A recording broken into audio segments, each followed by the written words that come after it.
Les deux gobelets ont trois lignes verticales quasi invisibles qui servent de repères tactiles.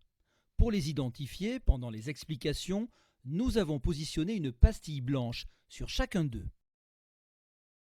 Si je mets une pièce dans chacun des gobelets, et si je positionne le repère vers le bas, la pièce reste bloquée à l'intérieur. Par contre, si je positionne le repère vers le haut, la pièce tombe.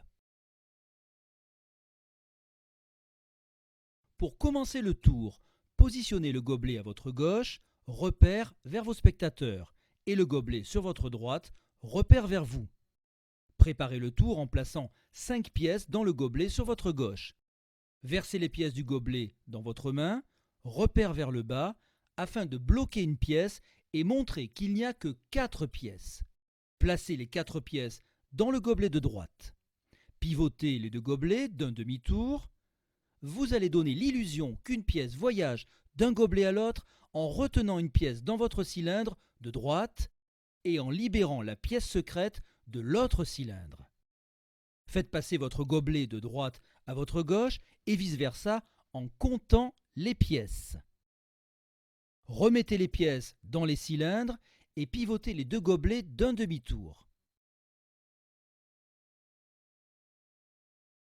Pour libérer la pièce secrète et bloquer une pièce dans le deuxième gobelet, faites passer comme précédemment votre gobelet de droite à votre gauche et vice-versa en montrant que 2 pièces sont maintenant de chaque côté. Répétez la même opération une troisième fois afin d'avoir 3 pièces dans un gobelet et plus qu'une seule dans l'autre.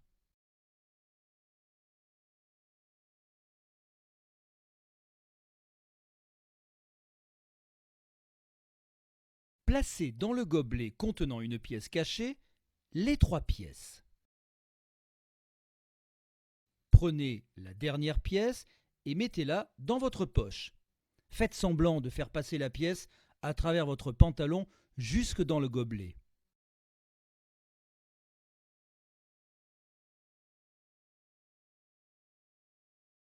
Placez le repère tactile vers le haut pour libérer toutes les pièces de votre gobelet.